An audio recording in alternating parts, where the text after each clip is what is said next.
Pemerintah Kabupaten Aceh Barat menggelar upacara peringatan Hari Sumpah Pemuda ke-94 sekaligus dipadukan dengan perayaan Hari Ulang Tahun Kota Melaboh ke-434 pada Jumat tanggal 28 Oktober tahun 2022.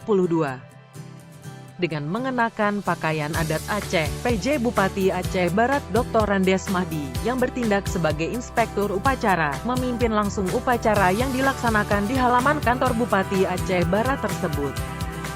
Upacara peringatan Hari Sumpah Pemuda tingkat Kabupaten Aceh Barat dan perayaan HUT Kota Melaboh tahun ini, turut dihadiri oleh Kasrem 012 TU, unsur Forkopimda Aceh Barat bersama pejabat daerah lainnya, serta diikuti oleh seluruh aparatur sipil negara, para ketua organisasi profesi, ketua organisasi kepemudaan, pegiat budaya, pelajar dan mahasiswa.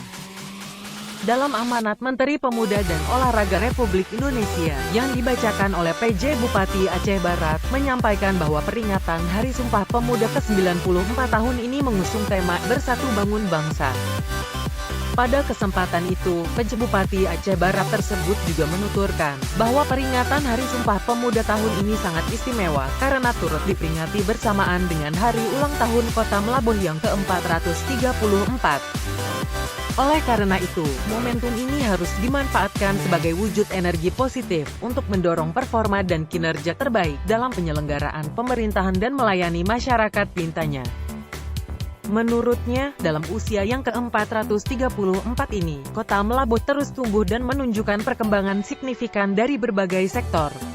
Pencapaian ini patut disyukuri, serta menjadi motivasi untuk memberikan kontribusi terbaik bagi kemajuan daerah. Usai memimpin upacara, PJ Bupati Aceh Barat bersama Forkopimda dan pejabat daerah lainnya menyerahkan bonus kepada atlet dan pelatih peraih prestasi pada pegelaran Popda Aceh ke-16 lalu, sekaligus menyerahkan santunan anak yatim dan memasangkan selempang kepada peraih prestasi Top 5 Putra Kebudayaan Nusantara tingkat Provinsi Aceh tahun 2022.